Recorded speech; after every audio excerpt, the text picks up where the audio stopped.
Aleluia. Eu quero cumprimentar a igreja com a paz do Senhor. Amém. Podeis assentar, fiquem à vontade. Meus amados irmãos, é um prazer muito grande retornar a essa igreja abençoada. Já podemos perceber que a atmosfera aqui hoje é totalmente espiritual. Já sentimos a presença de Deus nos louvores que aqui foram entoados.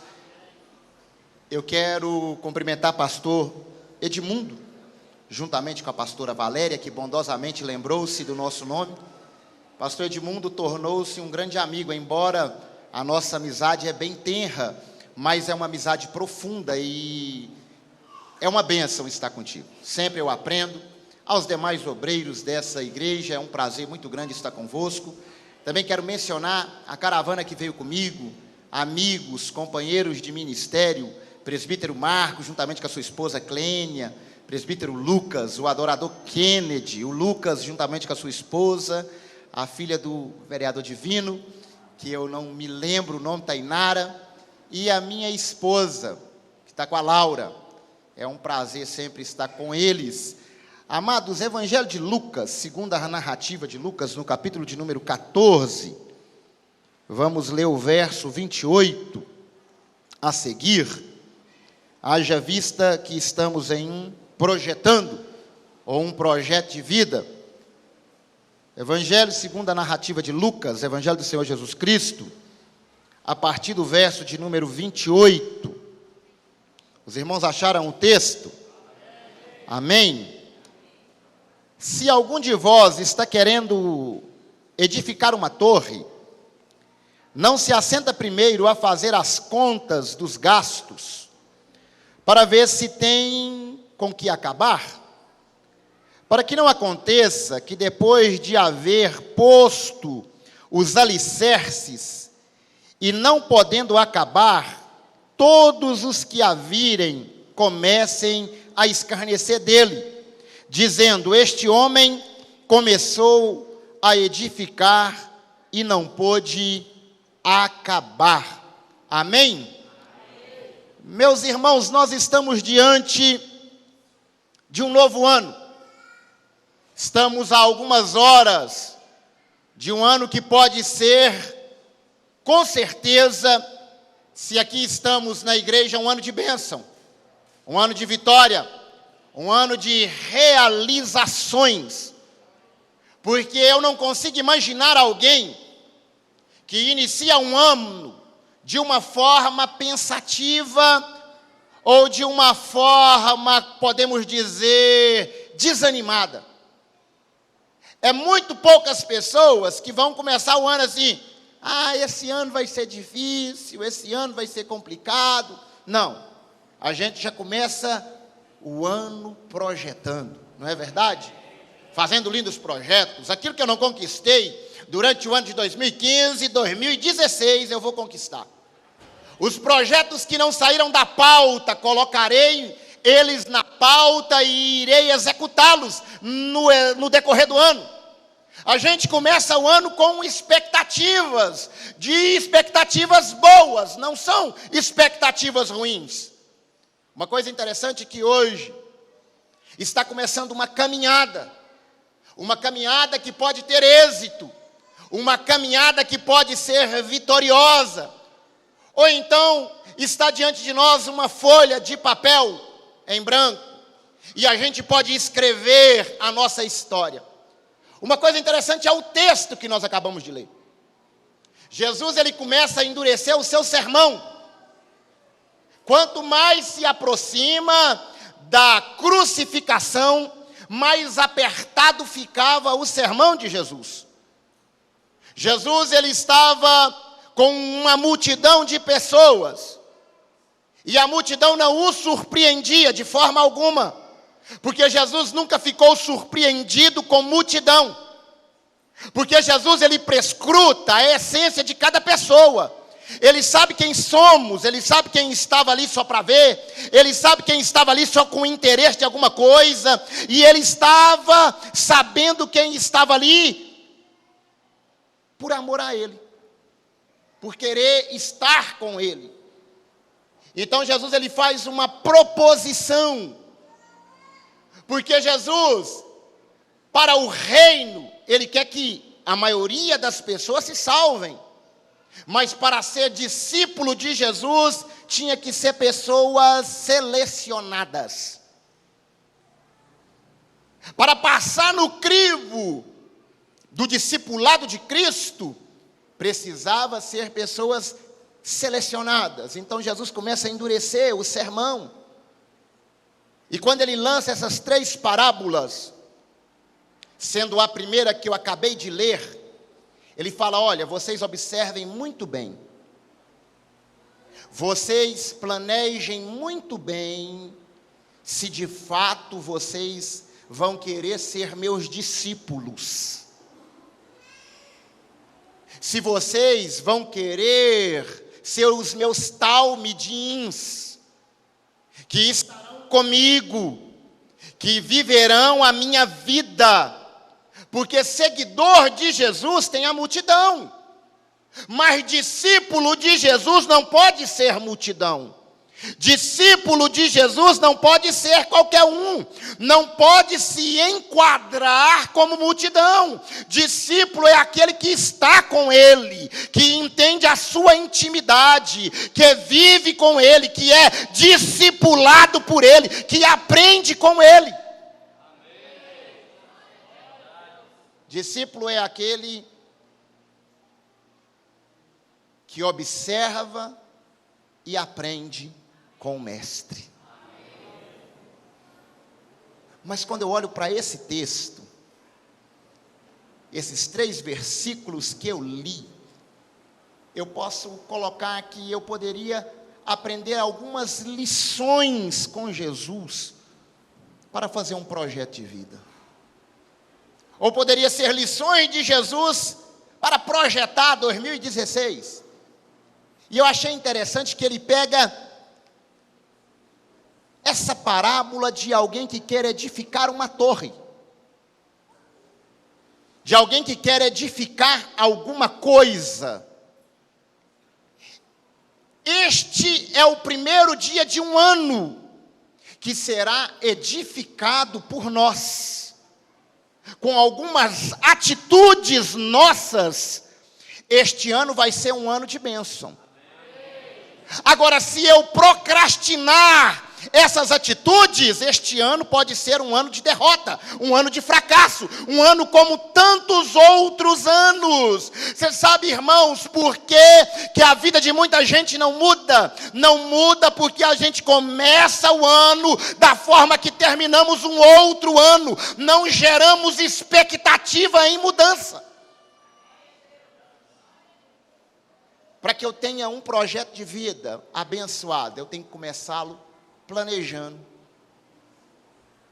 Jesus fala assim: qual homem que quer edificar uma torre não se assenta primeiro, não traça um plano para edificar, não observa os seus recursos, e se os seus recursos vão dar para edificar ou não.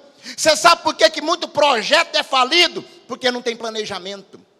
Tem gente que vai levando a vida como o pagode do Zeca Pagodinho. Deixa a vida me levar, a vida leva eu. Não, irmão, eu sou da seguinte forma: eu sou igual à arca de Noé. Eu sou um barco à deriva. Para onde o vento me levar, eu vou. Se o vento me levar para a direita, eu vou para a direita. Se o vento me levar para a esquerda, eu vou para a esquerda. É uma vida aleatória. A pessoa não tem um norte. Ela não sabe para onde vai. E se ela não sabe para onde vai, ela não vai chegar em lugar algum na vida. E tem pessoas que têm passado anos e anos, ela não tem adquirido experiência e nem sabedoria com o ato de viver, porque a sua vida passou a ser um amontoado de anos, um amontoado de dias sem sentido e sem planejamento. Se alguém tem uma empresa e ele não traça um plano para a sua empresa, o que ele vai gastar, o que ele não vai gastar, onde ele vai investir, onde ele vai deixar de investir, onde ele vai cortar os gastos, onde ele vai otimizar o que ele tem, essa empresa vai falir. E assim é a vida. Se eu não planejar a minha vida, eu terei uma vida falida. Uma vida que não vai adiante. Uma vida que não toma um rumo. E principalmente o nosso meio pentecostal, que nós é um povo muito místico, não é verdade? A gente traz esse misticismo para a nossa vida. E aí a gente não planeja muito bem. E aí é fadado ao fracasso. A gente fala, é porque Deus não permitiu. E às vezes Deus não permitiu porque eu não tenho organização com a minha vida. Todo mundo está pregando que haverá um ano de crise, um ano de dificuldade. Mas eu não consigo crer que este ano seja um ano de dificuldade, porque nós temos um Deus que Ele não faz parte de crise. Ele está além da crise.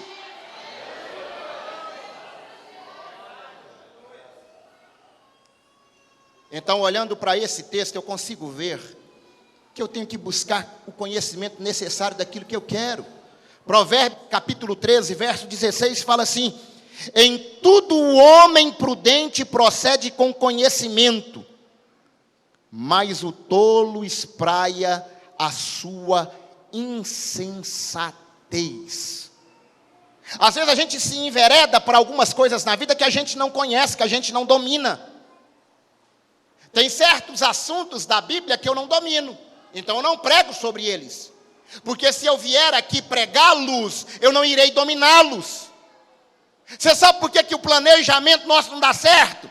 Porque a gente não conhece aquilo que a gente quer. Nem nós mesmos sabemos o que queremos. Se a gente perguntar a maioria das pessoas que aqui estão, você pergunta quais são os seus objetivos para este ano. O que você planejou para este ano? A pessoa não vai te responder nada, porque ela não planejou nada. Ah, eu quero passar no vestibular, mas eu não estudo, eu não planejo. Eu vou passar no concurso da Polícia Federal, mas não estudo, não planejo, eu não vou passar. Ah, eu vou ser um grande pregador, as minhas agendas elas vão abrir, mas eu não planejo meu ministério, eu não oro. Aí o dia que Deus me dá a oportunidade de eu pregar, eu não tenho um mix de mensagem para pregar.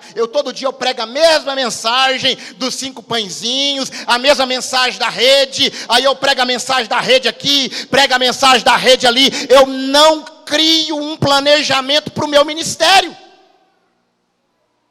E aí o pessoal vai olhar para mim e falar assim: lá é o pregador dos 5 pãezinhos. Aqui o pregador só prega a mensagem dos 5 pães. Ah, aquele lá é o pregador da rede, vocês lembram? Ele só prega a mensagem da rede. Eu fui lá em Umas, ele pregou sobre a rede. Eu fui lá em Goianira, ele pregou sobre a rede. Aí eu fui lá no Mar de Hermana, lá em Aparecida de Goiânia, ele também pregou sobre a rede. Porque a gente não planeja aquilo que queremos ser. Uma coisa interessante foi Deus para derrubar os muros de Jericó. Deus passou o planejamento certinho para Josué. Josué, se você seguir as minhas diretrizes, se você for nas minhas estratégias, os muros vão cair. Ele podia olhar: Senhor, mas nós não temos equipamento bélico, a gente não tem torre de invasão, a gente não tem catapulta, a gente não tem exército. Ah, Josué, você não está entendendo nada, Josué. Eu sou o Deus que derruba o muro sem precisar de catapulta. Eu sou o Deus que tem o poder de tudo. Siga o meu planejamento. O salmista, no Salmo 1, ele colocava que ele meditava na palavra dia e noite. E o fato dele meditar na palavra dia e noite o compararia como uma árvore plantada junto a ribeiros de água, que em todo o tempo dava fruto. Porque quando a gente planeja a nossa vida em Deus, a gente fica plantado na fonte. E se uma vez a gente é plantado na fonte, a gente tem o nutriente necessário para crescer, para romper com o nosso projeto, para ter algo de Deus para passar para os outros. Olhando para dentro dessa propositiva, a gente também pode encontrar que sozinho a gente não pode planejar nada. A gente precisa de bons conselhos. O próprio livro de Provérbios, no capítulo 15, o verso 22 fala: onde não há conselho, frustram-se os projetos, mas com a multidão de conselheiros se estabelece. Eu tenho um pastor, eu tenho um plano, senta comigo, me orienta, me dá um conselho, mas a gente se acha sábio demais, porque o grande problema do ser humano chama-se prepotência, arrogância, achar que sabe muito. A gente não senta para ouvir. Quem não senta para ouvir não é apto para falar. Quem não está aberto a aprender nunca vai crescer. A palavra humildade, ela vem da origem latina, que quer dizer humus, terra fértil. Terra fértil, tudo que planta, nasce. Pessoa humilde, aprende, ouvindo, crescendo. A maioria das coisas boas que aconteceram na minha vida, foi porque eu ouvi pessoas certas na hora certas. Pessoas que me orientaram. Há 9 anos atrás eu conheci um irmão na igreja que eu congregava. Este homem, para mim, foi uma bênção de Deus. Hoje, a gente não tem o mesmo contato que tínhamos naquela época. Mas a melhor bênção da minha vida foi tê-lo conhecido. Porque os conselhos que ele me dava só me fez crescer na vida. Antigamente eu levava o meu ministério apenas pelo misticismo. Na hora que eu chegar lá, Deus me revela. Na hora que eu chegar lá, Deus faz. E ele começou a me orientar, sentando comigo. Não é assim não, irmão. Você tem que estudar. Você tem que crescer. Ler bons livros. Não, mas eu tenho livro em casa. Mostrei os livros. Não, isso é tudo receita de bolo. Pode jogar isso aí fora. Compra livro decente. Tire momentos com Deus. Tire momento com meditação para Deus. Você precisa crescer. Você tem um chamado. Você tem um dom. Aperfeiçoe esse dom. O grande problema é que a gente se conforma em apenas ter o dom. O Espírito Santo, na hora que eu falar, ele vai me revelar tudo. Só porque como é que ele vai revelar aquilo que não está na minha cabeça? Porque revelar é trazer à tona a existência aquilo que já tem. Jesus, no Evangelho de João, ele fala que o Espírito Santo vos fará lembrar tudo aquilo que eu vos tenho ensinado. Então eu só vou lembrar daquilo que eu aprendi. Aquilo que eu não aprendi, como é que eu vou lembrar? Não está na minha mente. No momento certo, o Espírito Santo me faz lembrar aquilo.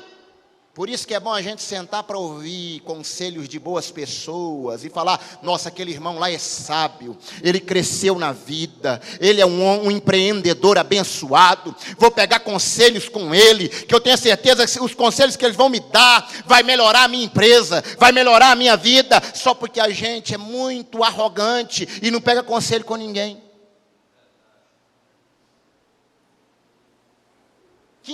Foi quinta-feira ou quarta-feira que a gente se encontrou?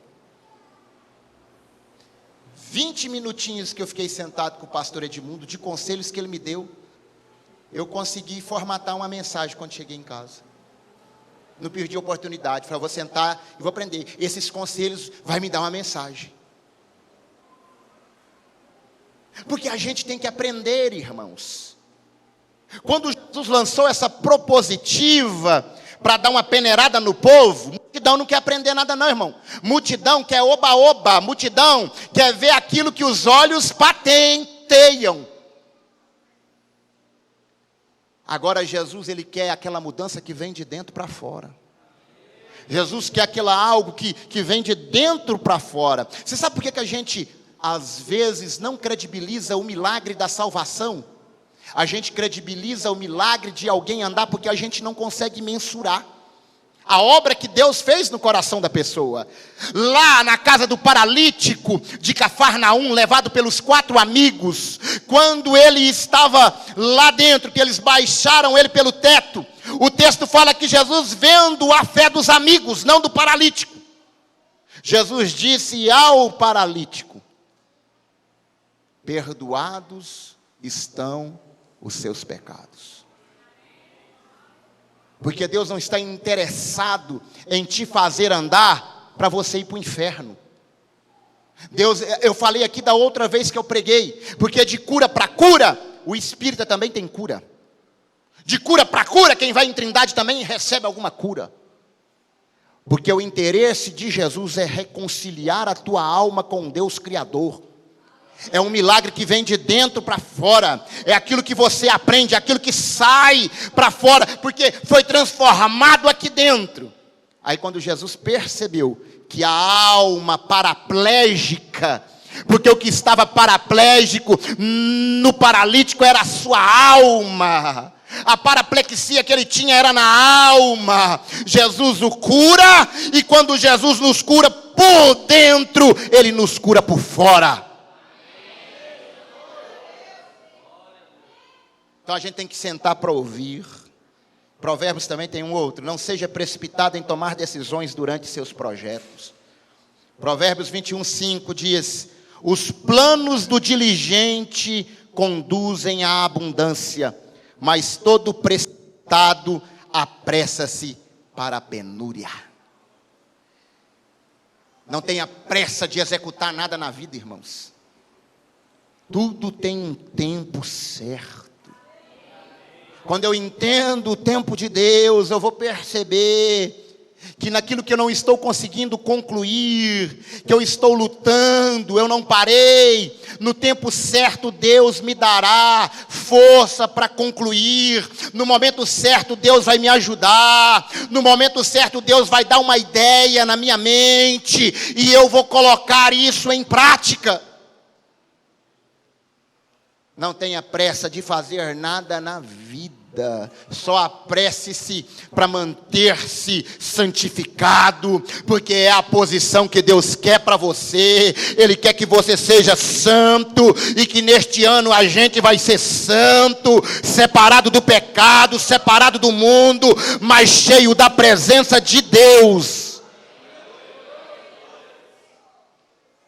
Mas aí Jesus ele fala: este homem ele tem que planejar, ele assenta. Mas a gente tem que entender uma coisa: todo projeto, ele tem um preço. Não vem do nada.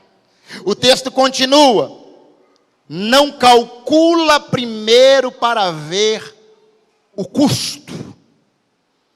Qual homem que quer construir uma torre ou fazer uma edificação, ele não se senta para planejar, e ele não vê que isso tem um custo, um preço. Tudo na vida, irmão, tem um preço, nada de graça. Ah, pastor, eu quero ficar rico. O que você tem feito para ficar rico, irmãos? Ah, eu acordo 13h, almoço 14h30. E o que você faz? Vou para o WhatsApp. O que você faz depois? Vou para o Facebook. E quer ficar rico. Tudo na vida, irmão, tem um preço. Até a salvação, que a gente fala que é de graça, não valeu nada para você. Mas Deus abriu mão do que Ele tinha mais precioso para que você fosse salvo hoje. João 3,16 é lindo, porque Deus amou o mundo de tal maneira. É lindo falar Deus amou o mundo de tal maneira, mas teve um preço. Jesus morreu na cruz para que este amor fosse evidenciado na minha vida, para que este amor me alcançasse. E se Deus pagou um preço em dar seu filho, o filho também pagou um preço. Filipenses capítulo de número 2, a partir do verso 5. Que haja em vós o mesmo sentimento que houve em Cristo Jesus, que não teve por usurpação ser o igual a Deus, mas esvaziou-se de si mesmo e confinou-se numa imagem humana, num corpo humano. O Deus Todo-Poderoso, Ele pagou o preço de abrir mão da tua glória, de abrir mão do teu poder, para se fazer como nós, para se transformar em homem, humilhar como homem, e salvar um homem miserável como eu, como você, que não valia nada, que não tínhamos valor para ninguém, mas o seu esvaziar nos encheu da sua presença, da sua glória, e hoje você tem o Espírito Santo na tua vida, ele tornou-se o Deus Emanuel em tua vida, ele é o Deus conosco, o Deus que deixou o céu para habitar em nosso meio, para nos encher da tua presença. E aí eu pergunto, qual é o preço que você tem pagado pelo teu projeto? Qual é o preço que você tem pagado pelo seu ministério?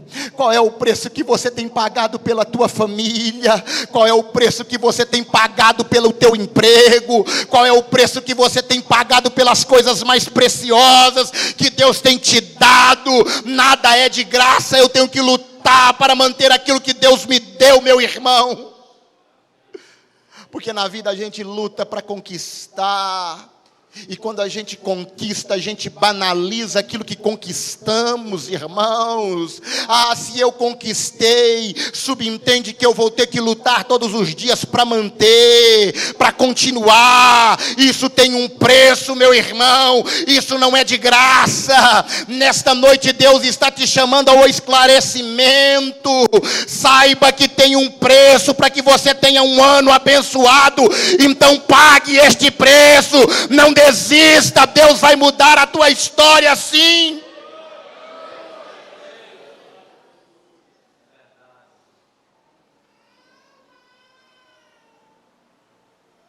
O caminho mais curto é o caminho que as pessoas mais procuram. O caminho mais fácil é o caminho que as pessoas mais procuram. Por isso que o evangelho pós-moderno, ele tem sido tão banalizado. Porque a mensagem da cruz, ela não é mais atrativa ao ouvido das pessoas. Ela tem que sempre estar acompanhada de algum souvenir. Tem que estar sempre acompanhada de algum bônus. Se não teve uma cura, não teve presença de Deus. Se não teve uma piada no púlpito, não foi engraçado. A verdade ainda é a palavra de Deus. Ela vai doer, mas é ela que vai me direcionar, é ela que vai me levar para o caminho da vontade do Senhor. Por isso que o escritor aos Hebreus, no capítulo 4 e no verso 12, ele fala que a palavra de Deus, ela é viva e ela é eficaz, mais penetrante do que a espada alguma de 2 fios, penetra na divisa da alma e do espírito, entre juntas e medulas. É uma palavra que corta, que machuca, mas que cura. Ela tem um preço. Nada que foi de graça não, irmãos. Quando a gente olha para a história das pessoas, é uma história que teve um preço. Noites sem dormir, momentos de desacreditado, mas em todo tempo a pessoa perseverou, continuou, porque quem paga preço sabe de uma coisa: no tempo certo Deus faz a obra na vida da pessoa. Desconfie de tudo aquilo que é fácil, de tudo aquilo que não tem preço. Desconfie. Quando Davi quis construir casa para o Senhor, e eles falavam das terras de Araruna, e ele pediu um preço, ele falou: não, vou doar as terras.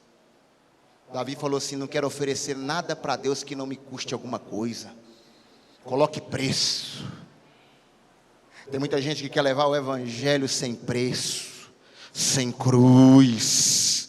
Jesus, ele propõe aqui nesse texto: se quer ser meu discípulo, pegue a tua cruz. Quer ser meu discípulo? Carregue a tua cruz. Quer ser meu discípulo? Saiba que vai haver oposição. Se não há oposição à minha vida cristã, alguma coisa está errada no meu cristianismo, meu irmão. A gente tem que entender que o preço do sangue na cruz do Calvário me lavou, me redimiu, me regenerou, me justificou, mesmo eu sem merecer, me deu a oportunidade de ter uma vida digna, uma vida abençoada, que apesar das lutas, que apesar das frustrações, que apesar dos levantes propostos pela vida, que apesar de tanta escassez, que apesar de tanta imoralidade, Ele me regenerou, não para eu ser mais um, mas para que eu faça a diferença onde quer que eu esteja. Este ano pode ser o ano da diferença na tua vida, porque Ele te chamou sim, para fazer a diferença onde você está, naquela empresa, naquela universidade. Ele te chamou para que você faça a diferença, meu irmão. Pague o preço pela tua vida, pelo teu ministério, pague o preço pelo que você é. Ele não te chamou em vão. Você não é um acaso da natureza, você é o projeto do Deus eterno. Ele te projetou nos mínimos detalhes.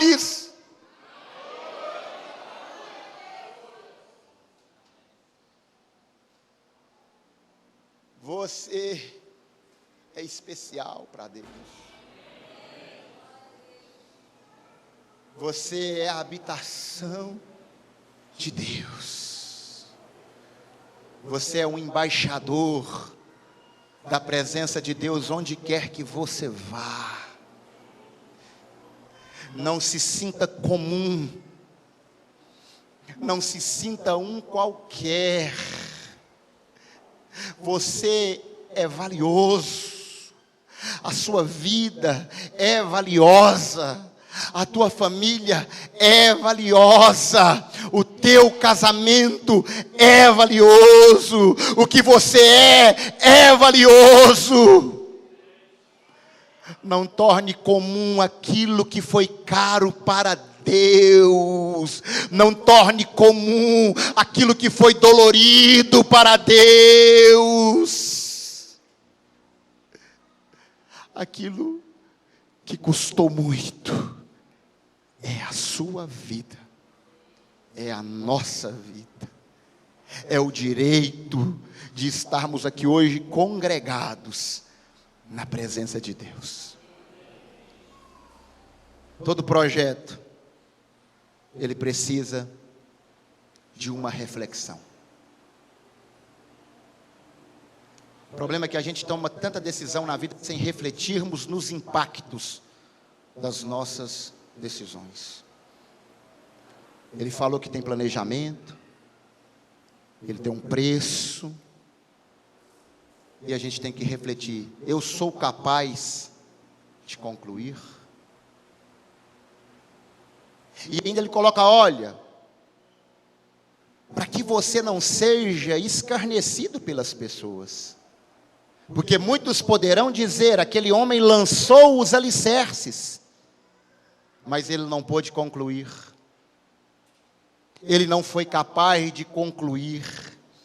E já viu que tem muitas pessoas que a gente não credibiliza muito, porque são pessoas que nunca terminam nada. Tudo que elas começam fica pela metade. Tem pessoas que não refletem o impacto daquilo que elas estão fazendo, e vai fazendo, sem pensar, sem orar. Por isso que lá em Eclesiastes, no capítulo 7, nos versos 2 e 3, Salomão ele colocou: olha, melhor é ir na casa onde há luto, do que na casa onde há festa. Porque na casa onde há luto, as pessoas param para refletir. E é uma verdade. Todas as vezes que a gente vai a um velório, a gente reflete. Reflete na vida do morto e reflete na nossa própria vida. A gente para fazer uma reflexão. É muito difícil a gente não ir em um velório e não pensarmos na vida. A gente vai para um lugar que é o fim, que é a morte. Mas a gente sempre pensa sobre vida. Por isso que ele conclui essa sessão, essa ideia, no verso 8. Quando ele fala, melhor é o fim do que o começo. Muita gente começa bem, mas termina mal. Muita gente começa com euforia. É uma Ferrari, não é? Começa o ano como uma Ferrari, né? Entra na curva, passa na reta, mas termina o ano como um Fiat 147. Porque não reflete nos impactos das decisões na vida. Tem muita gente que perde a família porque não reflete nas decisões. Não faz uma reflexão. Aí a família passa entre os dedos. Aquilo que Deus deu, perde-se com o tempo. Porque é desvairado. Não ora. Toma decisões de qualquer forma, de qualquer jeito.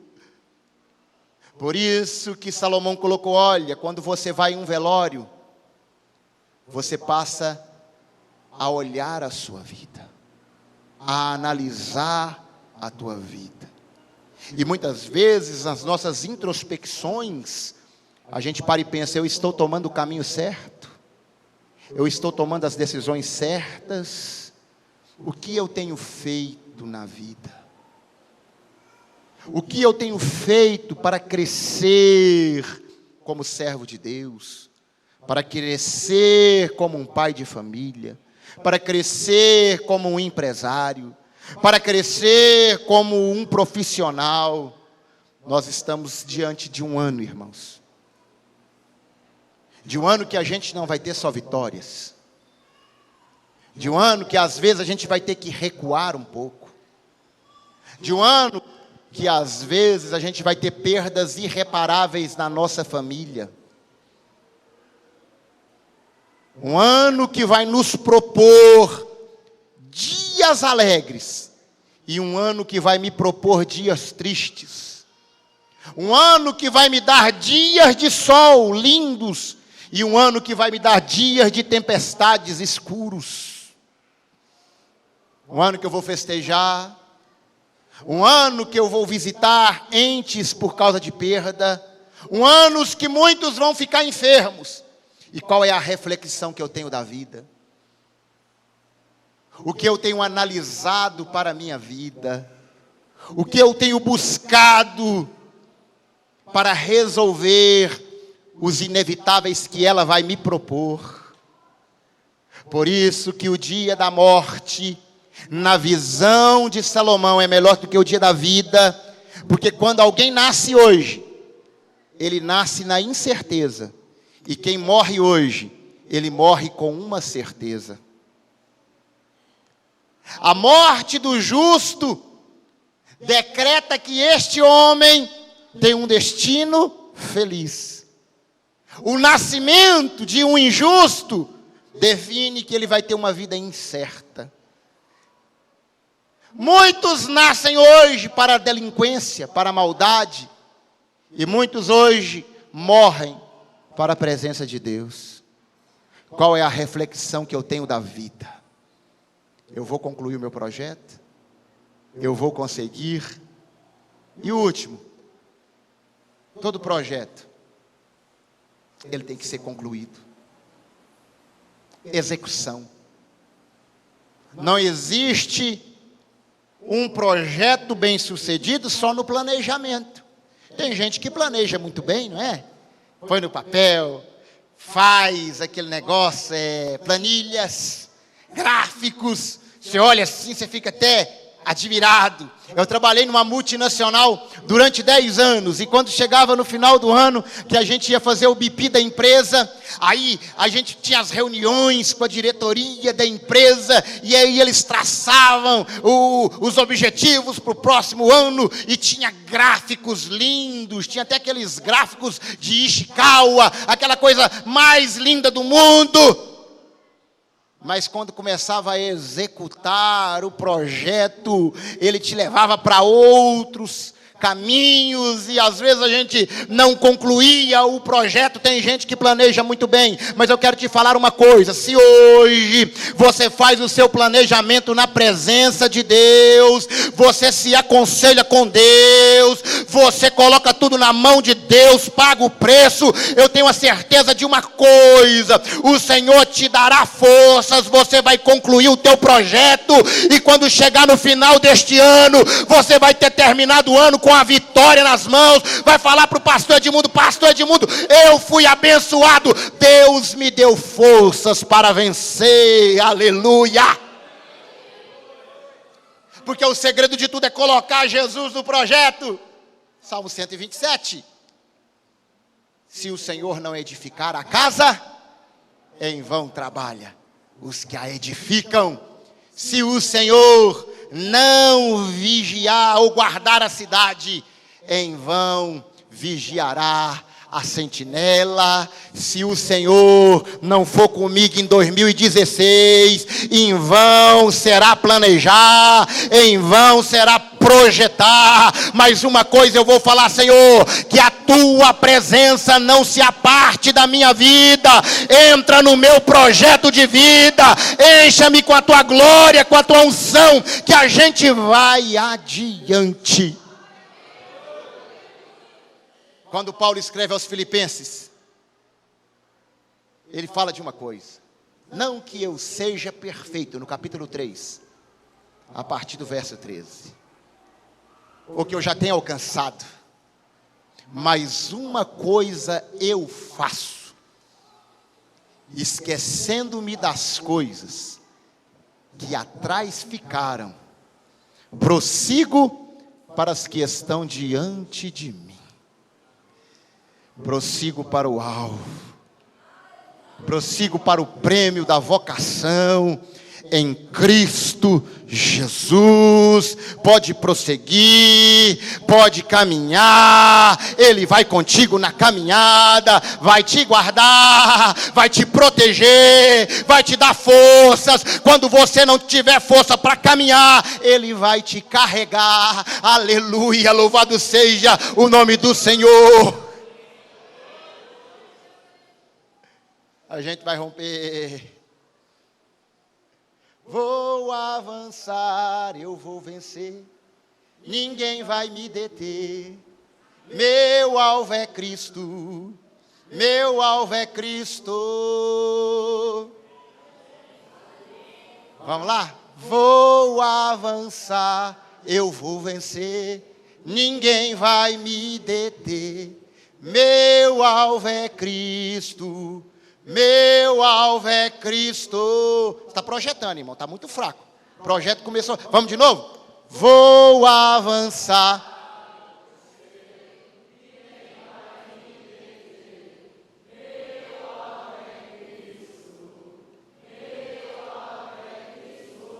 Agora canta com toda a unção que você tem na alma. De novo, 1, 2, 3.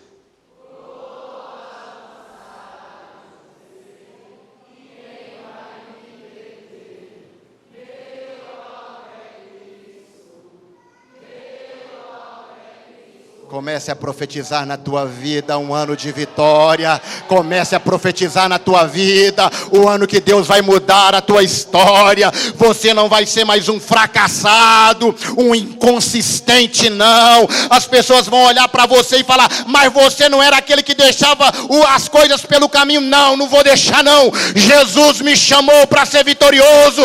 Eu vou terminar tudo aquilo que Ele colocar nas minhas mãos. Eu tenho um alvo, eu tenho um foco. Ele vai me dar força. Receba a presença de Deus na tua vida. Comece a profetizar um ano de vitória. 2016 não é o ano da crise na tua vida, é o ano da vitória. Aleluia, louvado seja o nome do Senhor. Quero te pedir para se colocar de pé.